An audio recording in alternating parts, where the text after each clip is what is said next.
تو مذکر مؤنث ہونا بھی اسم کا ہی خاصہ ہے۔ تیسری تقسیم کاری اسم کی تعداد کے اعتبار سے، ٹھیک ہے، کہ اس کی کتنے افراد پر کیا ہے اس اسم کی دلالت ہے۔ اگر ایک فرد پر دلالت ہے تو واحد، دو افراد پر دلالت ہے تو تثنیہ، اور دو سے زیادہ افراد پر دلالت ہے تو وہ کیا ہے جمع۔ اسم کی بنیادی طور پر تین تقسیم کاریاں ہیں، اور وہ ہیں تعریف و تنکیر کے اعتبار سے، تذکیر و تانیث کے اعتبار سے، اور تعداد کے اعتبار سے۔ ہم نے پچھلے لیکچر میں تعریف و تنکیر کے اعتبار سے جو تقسیم کاری تھی اس کو ہم نے پڑھ لیا تھا، اور اس کو دوبارہ دہرا بھی دیتے ہیں کہ اسم کی دو قسمیں بنے گی، معرفہ اور نکرہ۔ اسم معرفہ کی تعریف وہ اسم ہے جو کسی معین شخص، چیز یا جگہ پر معنی پر دلالت کرے، اسے معرفہ کہا جاتا ہے۔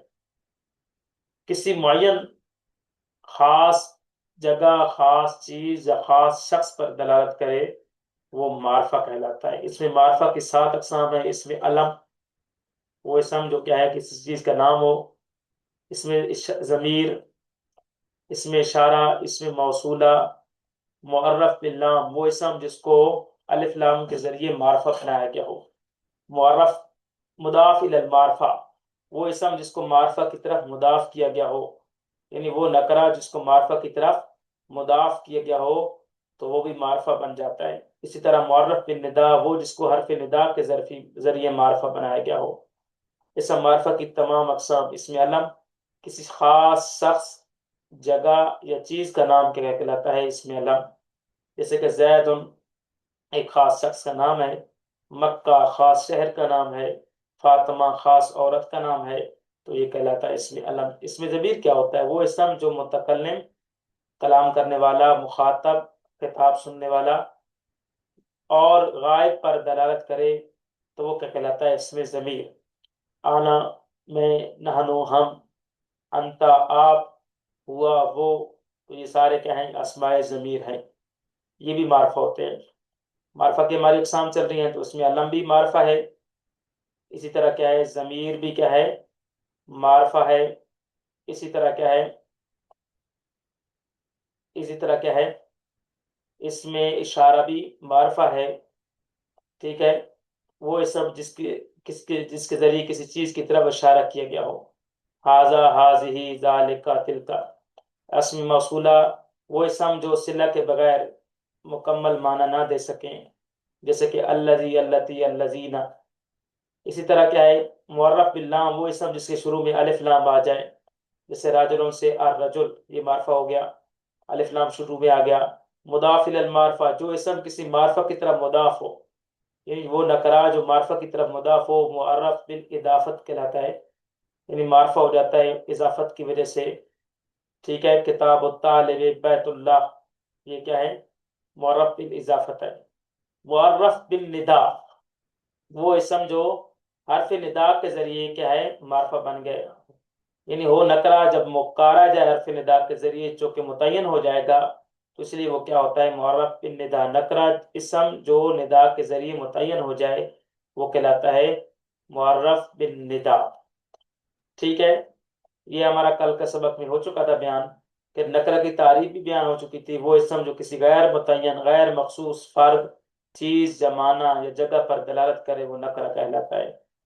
رجل، کوئی آدمی، کتاب، کوئی کتاب، طالب، کوئی سا بھی طالب علم، تو جو کہ یہ کیا ہے متعین نہیں ہے، مخصوص نہیں ہے، اس لیے انہیں نکرہ کہا جاتا ہے، ٹھیک ہے۔ آج جو ہماری تقسیم کاری، آج کا جو سبق ہے، یہ سارا وہ تھا کہ جو میں بیان کر چکا ہوں پچھلے لیکچر میں، ٹھیک ہے۔ تو آج ہم اسم کی دوسری تقسیم کاری پڑھیں گے، اور وہ ہے تذکیر و تانیث کے اعتبار سے، یعنی مذکر مؤنث ہونے کے اعتبار سے۔ تو ذہن میں رکھیے مذکر کیسے کہتے ہیں، وہ کوئی لفظ کیا ہے، کوئی کلمہ کیا ہے مذکر کیسے ہوتا ہے، تو کہتے ہیں وہ اسم جس میں تانیث کی کوئی علامت نہ ہو مذکر کہلاتا ہے۔ تانیث کی علامات کیا ہیں ذہن میں رکھیں، علامات تانیث، تائے متحرکہ، گول تا، یہ کیا ہے فاطمہ، تو اس کے آخر میں گول تا آ رہی ہے، غالبہ، اس کے آخر میں بھی کیا ہے گولتا آ رہی ہے. مدرستن اس کے آخر میں بھی گولتا ہے. جنتن اس کے آخر میں بھی گولتا ہے. یہ کہلاتی ہے تائے متحرکہ، یعنی کبھی یہ تا پڑی جاتی ہے اور کبھی اس کو ہا بنا لیا جاتا ہے. تو کیا ہے، چونکہ تائے متحرکہ کبھی تا اور وقف کی صورت میں کیا ہے ہا بن جاتی ہے. فاطمہ، فاطمتن. اسی طرح طالبہ، طالبتن. مدرستن، مدرسہ. جنتن، جنہ. تو علامت تانیث میں سے پہلی علامت کیا ہے، تائے متحرکہ کا آنا. تو تائے متحرکہ گول تا جہاں بھی آئے گی، جس اسم کے آخر میں آئے گی، آپ نے سمجھ لینا ہے کہ وہ کیا ہے، اسم ہے. دوسری الف مقصورہ. الف مقصورہ کیسے کہتے ہیں، کھڑا الف. کبھی کبھی آپ دیکھتے ہیں یا ہو اور اس کے اوپر کیا ہے ایک کھڑا الف ہوتا ہے، اسے کہا جاتا ہے الف مقصورہ. جیسے کہ مثال کے طور پر مثالیں یہاں دی گئی ہیں. سلمہ، دیکھیں سلمہ. لیلہ، ٹھیک ہے. بشرا، حبلا. تو کیا ہوا، جیسا کہ کون سی مثال ہے، مثال ایک لکھ لیتے ہیں. مثال لکھ لیتے ہیں جیسا کہ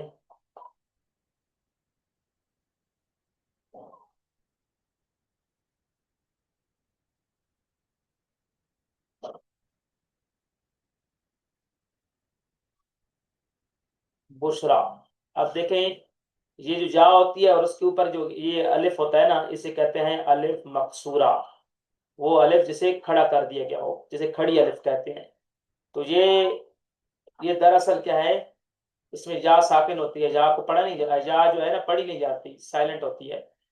بشرا پڑھا الف جا رہا ہے، اسے کہا جاتا ہے الف مقصورہ. کھڑا الف جو ہوتا ہے نا، جس اسم کے آخر میں کھڑا الف آئے گا، آپ نے سمجھ لینا ہے کہ وہ کیا ہے، تانیث کی علامت ہے، بشرطے کہ وہ مذکر کے لیے استعمال نہ ہو. بشرطے کہ وہ مذکر کے لیے خاص نہ ہو. ٹھیک ہے، تو یہ ذہن میں رکھنا ہے. ٹھیک ہے. بعض اوقات ایک مذکر کے نام کے آخر میں کیا ہے الف مقصورہ آتا ہے، تانیث کی علامت ہوتی ہے، لیکن چونکہ اس کا استعمال اسم کا مذکر کے لیے ہوتا ہے، تو اس لیے وہ کیا ہے مذکر ہوگا، مؤنث نہیں ہو جائے گا علامت تانیث کی وجہ سے. جیسے کہ لفظ میں لکھنے جا رہا ہوں موسیٰ. اب علامت تانیث تو موجود ہے، کڑا الف تو موجود ہے، لیکن پھر بھی یہ کیا ہے مذکر ہے. کیوں؟ کیونکہ اس کا استعمال کس کے لیے ہے، مذکر کے لیے. اسی طرح طلحۃ، طلحۃ. یہ کیا ہے گولتا تو ہے، علامت تانیث، تانیث والی علامت تو ہے، لیکن طلحہ کا لفظ مذکر کے لیے چونکہ استعمال ہوتا ہے، اس لیے یہ کیا ہوگا، مذکر ہوگا. ٹھیک ہے. تو یہ بات ذہن میں رکھنی ہے کہ علامت تانیث بھی ہو اور اس لفظ کا استعمال بھی مذکر مؤنث کے لیے ہو، تب جا کر وہ کیا ہوگا، تب جا کر وہ کیا ہے مؤنث، علامت تانیث مؤنث بنائے گا. ٹھیک ہے. تو علامات تانیث کون سی ہیں، ذہن میں رکھیے. تانیث کی علامات، پہلی علامت گول تا کا ہونا. ٹھیک ہے. اسی کا کہتے ہیں تائے متحرکہ، جیسے فاطمتن، طالبتن، مدرستن، جنتن. دوسری علامت الف مقصورہ، یا کے اوپر جو کھڑا الف ہوتا ہے، آخر میں کھڑی الف یا کے شکل میں آتی ہے. الف ممدودہ. الف ممدودہ کیا ہوتا ہے، آخر میں الف کے بعد حمزہ ہو، جیسے کہ صحراء، حمراء، بیضاء، سوداء. الف کے بعد حمزہ ہے، الف کے بعد حمزہ ہے، الف کے بعد حمزہ ہے. تو یہ کیا ہے، یہ کیا ہے، یہ بھی کس کی علامت ہے، تانیث کی. تو نتیجہ کیا نکلا، علامات تانیث کتنی ہیں، تین ہیں. علامات تانیث کتنی ہیں جی، تین. تو جس اسم میں تانیث کی تین علامات پائی جائیں گی وہ اسم کیا ہوگا، مؤنث. اور جس اسم میں تانیث کی علامات تینوں میں سے کوئی نہیں پائی جائے گی تو وہ کیا ہوگا، مذکر. وہ ہوگا مذکر. تو پہلی علامت، علامت تانیث کون سی ہے، گولتا. ٹھیک ہے. دوسری تانیث کی علامت کون سی ہے، الف مقصورہ. تیسری تانیث کی علاوت کون سی ہے؟ الف کے بعد کیا ہے؟ کس اسم کے آخر میں الف کے بعد حمزہ، تو یہ کہلاتا ہے الف ممدودہ، یہ کہلاتا ہے الف مقصورہ، اور یہ کہلاتی ہے تاء متحرکہ. تو یہ کیا ہے؟ تانیث کی علامات ہیں. تو نتیجہ کیا نکلا؟ جس اسم میں تانیث کی کوئی علامت نہ ہو وہ مذکر کہلاتا ہے. مثال زید، تانیث کی کوئی علامت موجود نہیں ہے. راجل، یہاں پر بھی تانیث کی کوئی علامت موجود نہیں. کتاب، اس کے آخر میں بھی تانیث کی کوئی علامت موجود نہیں. قلم، اس کے آخر میں بھی کوئی تانیث کی علامت موجود نہیں. تو لہذا یہ کیا ہے؟ مذکر ہے. اور علامات تانیث کتنی بنی؟ 3. تاء متحرکہ، سب سے عام علامت یہی استعمال ہوتی ہے. الف مقصورہ، آخر میں کھڑی الف، یہ ایک کھڑی الف، ٹھیک ہے، یا جا کی شکل میں آتی ہے جس کے اوپر الف ہوتا ہے. سلمہ، لیلا، بشرا، حبلہ. الف ممدودہ، الف کے بعد حمزہ، آخر میں الف کے بعد حمزہ ہو. صحرا، حمرا، بیدا، سودا. ٹھیک ہے. لفظ مؤنث بغیر کسی علامت کے، یعنی کچھ ایسے مؤنث ہیں، کچھ ایسے مؤنث ہیں کہ جو کیا ہے؟ لفظوں میں مؤنث ہوتے ہیں، کیونکہ ان پر علامات تانیث ہوتی ہے، علامات تانیث ہوتی ہے. ٹھیک ہے. کچھ اسم مؤنث ہوتے ہیں مگر ان میں کوئی ظاہری علامت نہیں ہوتی. ٹھیک ہے. کچھ اسم ایسے ہیں جس میں لفظاً وہ کیا ہے؟ مؤنث ہوتے ہیں. ٹھیک ہے. اور کچھ اسم کیا ہیں؟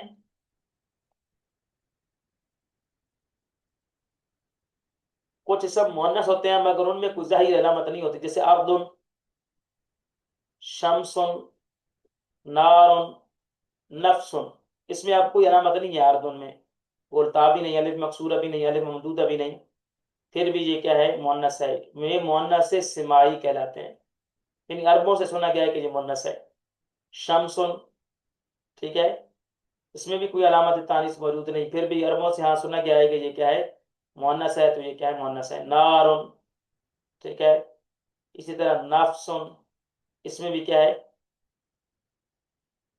اور کچھ کیا ہے؟ مؤنث مانوی حقیقی ہوتے ہیں، وہ اسم جس میں حقیقت میں وہ عورت پر دلالت کرتا ہے، جیسے کہ لیکن ان میں علامات تانیث نہیں ہوتی، پھر بھی انہوں کو کیا سمجھا جاتا ہے؟ مؤنث. جیسے اب علامت تانیث یہاں نہیں ہے لیکن چونکہ ماں کے لیے اس کا استعمال ہے تو یہ کیا ہے؟ مؤنث ہے.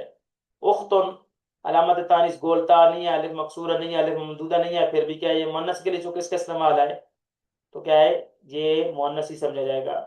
بنتن، ٹھیک ہے، تو جس کے آخر میں بھی گولتا، الف مقصورہ، الف ممدودہ نہیں ہے تو لہذا یہ بھی کیا ہے؟ مؤنث سمجھا جائے گا. تو کیا پتہ چلا؟ نتیجہ کیا نکلا کہ وہ اسماء مذکر کون سے ہوتے ہوں گے؟ وہ اسماء جن میں تانیث کی علامت نہ ہو وہ مذکر ہیں، اور وہ اسماء جن میں علامات تانیث پائی جائے وہ کیا ہے؟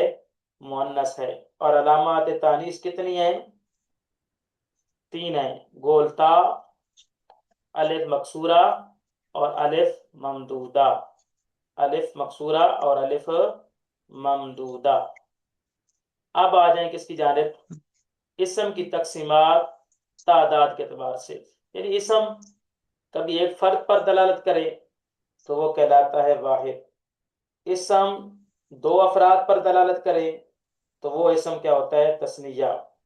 اور اسم کیا ہے؟ 2 سے زائد افراد پر دلالت کرے تو وہ کیا ہوتا ہے؟ جمع. وہ کیا ہوتا ہے؟ جمع. جیسے کہ راجل، ایک مرد. اب جو اب اس کی ایک کیا ہے؟ ایک مرد پر دلالت ہے، ایک فرد پر دلالت ہے تو یہ واحد کہلائے گا. راجلان، 2 مرد، تو اس کی کیا ہے؟ 2 افراد پر دلالت ہے تو یہ تثنیہ کہلائے گا. اور رجال، اس کی چونکہ 2 سے زائد افراد پر کیا ہے؟ دلالت ہے تو یہ کیا ہے؟ جمع کہلاتا ہے. ٹھیک ہے. اب یہ جو جمع ہے اس کی 2 طرح کی تقسیم کاریاں ہیں، ذہن میں رکھیے. ایک ہے جمع سالم اور ایک ہے جمع مکسر. جمع سالم، جمع سالم کیا ہوتی ہے کہ واحد والا جو سیگا ہے اس سے جب جمع بنائی جائے، واحد کے سیگے جیسے راجلون سے ہم نے کیا بنایا؟ جمع رجال. ٹھیک ہے. تو واحد کے سیگے سے جمع بناتے ہوئے واحد کا سیگا اگر سلامت رہے تو وہ کہلاتی ہے جمع سالم. ٹھیک ہے، واحد کے سیگے سے جمع بناتے ہوئے واحد کا سیگا سلامت رہے نہ رہے بلکہ ٹوٹ جائے تو وہ کیا ہوتا ہے؟ جمع مکسر. جمع مکسر. جمع سالم آپ دیکھیے یہاں پر نظر آ رہا ہے آپ کو کہ اس میں کیا ہوا ہے؟ مسلمون سے جب مسلمون جمع بنایا نا تو واحد کا پورا سیگا سلامت رہا. دیکھیں ذرا، صرف واو نون کا اضافہ ہوا ہے. میم یہاں پر جمع ہے تو یہاں پر بھی جمع میں بھی میم پر کیا ہے؟ جمع ہے. سین ساکن ہے تو یہاں پر بھی سین کیا ہے؟ ساکن ہے. اسی طرح لام کے نیچے کسرہ ہے تو یہاں پر بھی لام کے نیچے کیا ہے؟ جمع میں بھی کسرہ ہے. ادھر میم مضموم ہے تو یہاں پہ بھی میم مضموم ہے. اب صرف واو اور نون کا اضافہ ہوا ہے. صرف واو اور جمع بناتے ہوئے مفرد واحد سے جب جمع بنائی تو سیگا بالکل سلامت رہا، ٹوٹا نہیں. ٹھیک ہے، اس میں تبدیلی نہیں واقع ہوئی تو یہ کہلاتی ہے جمع سالم. ٹھیک ہے، اسی طرح مسلمتون سے جب ہم نے جمع بنائی جمع مؤنث سالم، ٹھیک ہے، یہ مذکر سالم کی مثال تھی. مسلمون سے مسلمون. اور جمع مؤنث سالم کی مثال کیا ہے؟ مسلمتون سے مسلماتن. تو یہاں پر بھی کیا ہے؟ واحد سے جب جمع بنائی تو یہاں پر کیا ہے؟ صرف الف تا کا اضافہ ہوا ہے وگرنہ سیگا بالکل سلامت ہے. یہاں پر میم مضموم ہے تو یہاں پر بھی میم مضموم ہے. یہاں سین ساکن ہے تو یہاں بھی سین ساکن ہے. یہاں لام کے نیچے کسرہ ہے تو یہاں بھی لام کے نیچے کسرہ ہے. یہاں پر میم پر فتح ہے تو یہاں پر بھی میم پر کیا ہے؟ فتح ہے. صرف الف تا کا اضافہ ہوا ہے. تو یہ پتہ چلا واحد سے جب جمع بنائی تو واحد والا سیگا جمع میں بالکل سلامت رہا. اسے کہا جاتا ہے جمع سالم. اب وہ مذکر کی جمع ہو تو جمع مذکر سالم کہلاتی ہے اور وہ مؤنث کی جمع ہو تو وہ کیا ہوتی ہے؟ جمع مؤنث سالم کہلاتی ہے. اور ذہن میں رکھیے جمع مؤنث سالم کا سیگا یا تو اس وزن پر ہوگا واو نون کے ساتھ حالت رفع میں، ٹھیک ہے، مسلمون، یا حالت نسبی اور جری میں وہ بن جاتا ہے، کیا بن جاتا ہے؟ مسلمینا. ٹھیک ہے، واو نون یا نون کا اضافہ ہو تو یہ کیا ہوتی ہے؟ جمع مذکر سالم کی نشانی ہے. اسی طرح کیا ہے؟ مؤنث سالم کی نشانی بس سیدھی سی ہے کہ الف تا کا اضافہ ہو جائے گا. کس کا اضافہ ہو جائے گا؟ مسلمہ. تو الف تا کا اضافہ ہوگا تو الف تا جس کے آخر میں آئے تو آپ نے سمجھ لینا ہے کہ یہ جمع مؤنث سالم کی نشانی ہے. واو نون یا یا نون آ جائے تو آپ نے سمجھ لینا ہے کہ یہ کیا ہے؟ جمع مذکر سالم کی نشانی ہے. اچھا، جمع مکسر کیا ہے؟ واحد سے جب جمع بناتے ہوئے واحد کا سیگا سلامت نہ رہے تو وہ کیا ہوتی ہے؟ جمع مکسر. جیسے راجلون سے کیا جمع بنائی؟ رجالن. اب دیکھیں سیگا سلامت نہیں رہا. کیسے؟ آپ اس کو سمجھیں کہ یہاں پر را پر زبر ہے تو جمع میں را پر کیا ہو گئی؟ زیر. یہاں پر جیم پر کیا ہے؟ زمہ ہے، ٹھیک ہے، پیش ہے، تو یہاں پر جیم پر کیا آ گیا؟ فتح. اب جیم کے بعد لام تھا، یہاں پر جیم کے بعد لام کے دوران کیا آ گیا؟ الف آ گیا. پتہ چلا اعراب کے لحاظ سے بھی جمع میں تبدیلی واقع ہو گئی اور لفظاً بھی کیا ہے؟ تھوڑا سا حروف میں بھی کیا ہے؟ تبدیلی واقع ہو گئی کہ جیم کے بعد لام تھا، یہاں پر جیم اور لام کے درمیان الف آ گیا. تو سیگا کیا ہے؟ واحد سے جب جمع کا سیگا بنایا تو واحد والا سیگا کیا ہے؟ جمع میں بنتے ہوئے کیا ہے؟ ٹوٹ گیا. اسے کہا جاتا ہے جمع مکسر. جمع مکسر. اسی طرح کیا ہے؟ اب یہ ذہن میں رکھیے گا جمع چونکہ افراد پر دلالت کرتی ہے، دو سے زائد افراد پر. اگر وہ جمع 3 سے لے کر 10 تک افراد پر دلالت کرے، 3 سے لے کر 10 تک کے افراد پر دلالت کرے تو وہ کہلاتی ہے جمع قلت. جمع قلت. اور 10 سے لا انتہا افراد پر وہ جمع دلالت کرے تو وہ کہلاتی ہے جمع کثرت. جمع کثرت. تو جمع کیا ہے؟ اگر 3 سے لے کر 10 تک کے افراد پر دلالت کرے تو وہ جمع قلت کہلاتی ہے، یعنی قلیل افراد پر دلالت ہوتی ہے اس کی. اور جمع کثر کیا ہے؟ 10 سے زائد افراد پر کیا ہے؟ 10 سے زائد لا انتہا افراد پر جمع دلالت کرے تو وہ جمع کہلاتی ہے جمع کثرت. جمع قلت کے لیے چند اوزان ہے، آپ نے یہ وزن ذہن میں رکھ لینے ہیں. اس کے علاوہ جون سی بھی جمع ہو، ٹھیک ہے، جمع کے معنی پر اس کی دلالت ہو، تو کیا ہے آپ نے سمجھ لینا ہے کہ وہ جمع کثرت ہے. آپ نے صرف جمع قلت کے اوزان کو ذہن میں رکھ لینا ہے. جمع قلت والے اوزان آپ کے ذہن میں ہوں گے تو اس کے علاوہ وزن پر کوئی جمع آئے گی تو وہ جمع کثرت ہوگی. جیسے کہ کون سے وزن ہے جمع قلت کا؟ افعل، افعال، افعلت، فعلت، اور ایک جمع مذکر سالم والا وزن جی والا، اور ایک ہے جمع مؤنث سالم والا وزن. تو ذہن میں رکھیے گا یہ چار اچھے وزن ہے. جمع قلت انہی اوزان پر آتی ہے.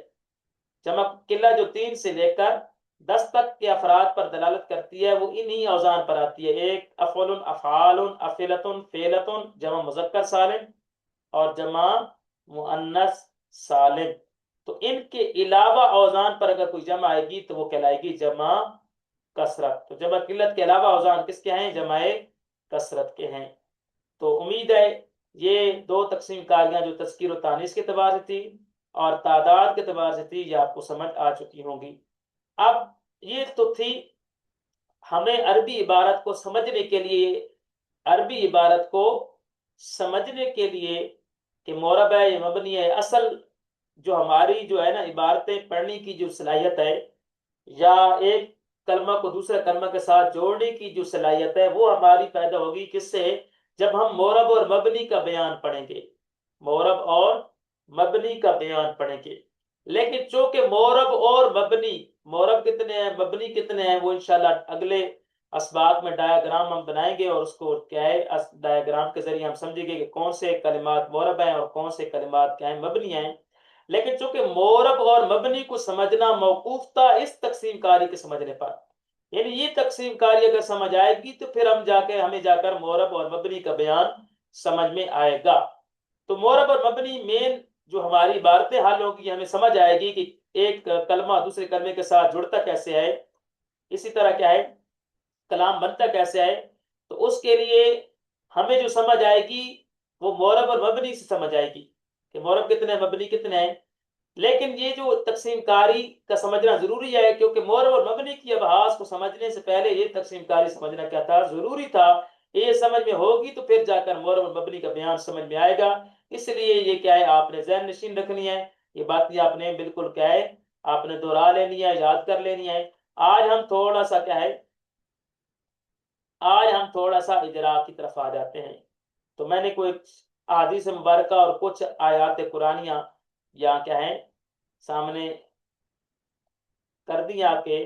تو کیا ہے تاکہ ہم اس پر کیا ہے سمجھیں اور اس تقسیم کاری کو اب آپ نے ذہن نشین رکھنا ہے اور اسی کو ہم نے امپلیمنٹ کرنا ہے. ٹھیک ہے، تو کوشش کریں گے کہ جتنا ہو سکا ٹھیک ہے اس پر اجرا جاری کریں گے. یہ ہمارا پڑا ہوا تو با. اب دیکھیں با کیا ہے، با کا معنی ساتھ. تو اب ہم دیکھتے ہیں کہ با کہاں ہے. لفظ ہے با معنی یعنی ساتھ، اس کا معنی تو ہے نا. تو یہ موضوع ہوا. با کیا ہے؟ با معنی لفظ اگر ایک ہو وہ با ایک ہی ہے، پتہ چلا با مفرد ہے کلمہ ہے. اب اس میں با کے اندر خود سے معنی دینے کی صلاحیت ہے یا نہیں؟ تو ہم نے دیکھا کہ اس میں با کے اندر کیا ہے خود سے معنی دینے کی صلاحیت نہیں ہے. ٹھیک ہے، معنی تو ہے اس کا با کا معنی ساتھ، لیکن کیا ہے خود سے معنی دینے کی مکمل صلاحیت نہیں ہے. تو اس لیے یہ کیا ہے حرف ہے. ٹھیک ہو گیا.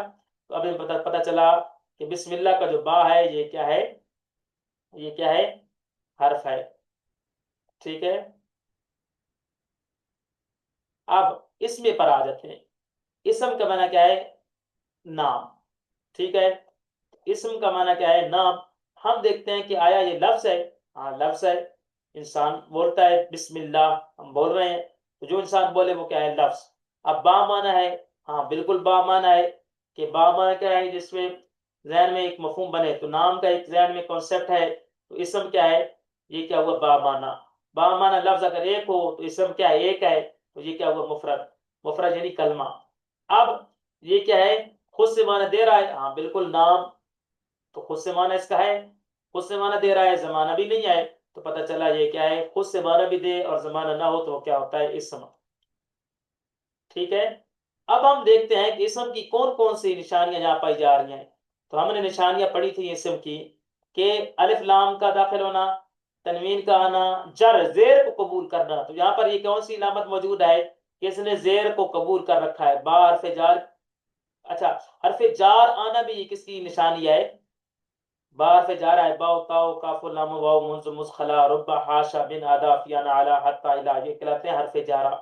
تو حرف جارہ جس پر آئیں گے وہ اسم ہوگا، تو یہ ڈائریکٹلی ایک پتہ چل گیا اسم ہونے کی کہ اسم کیا ہے، واقعی اسم ہے، کیوں؟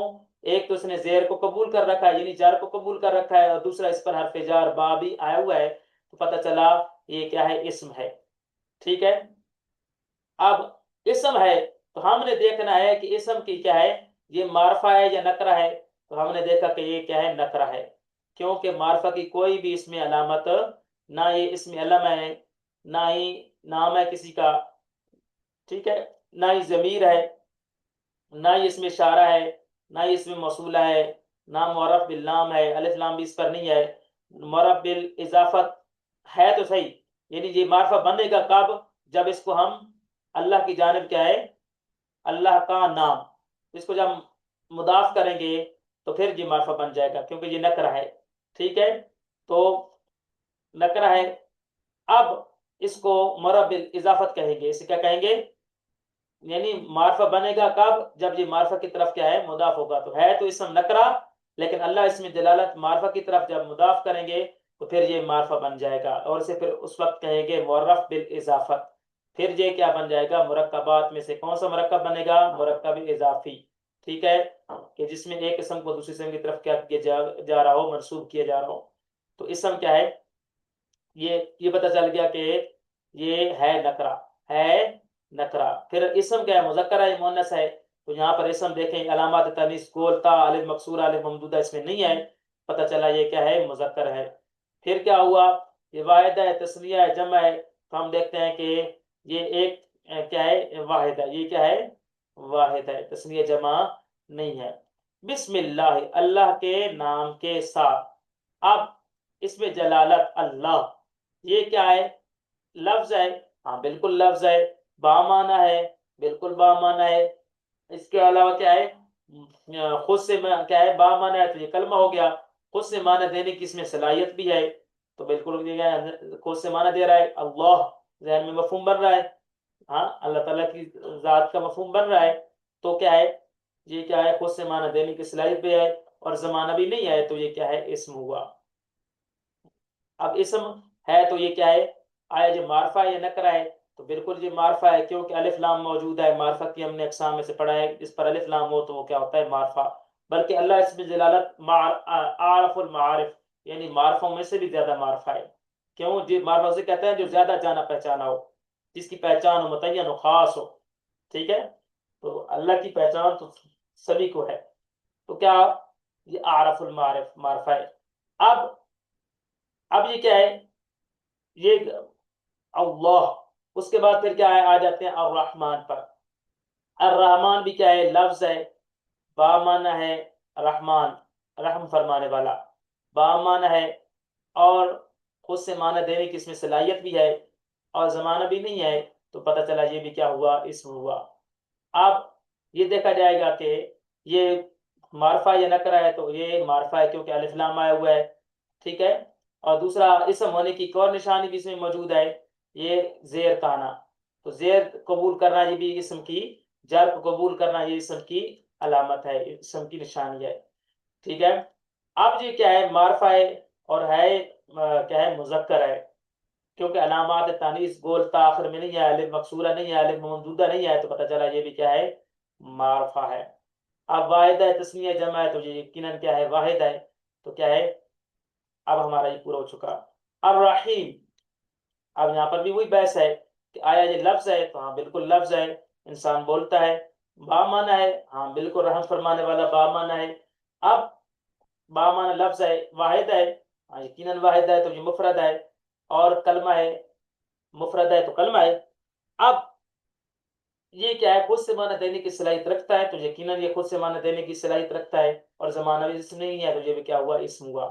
نشانی کیا ہے اسم کی، الف لام آنا بھی اسم کی نشانی ہے، کسرہ آنا، جار آنا بھی یہ کیا ہے، اسم کی نشانی ہے۔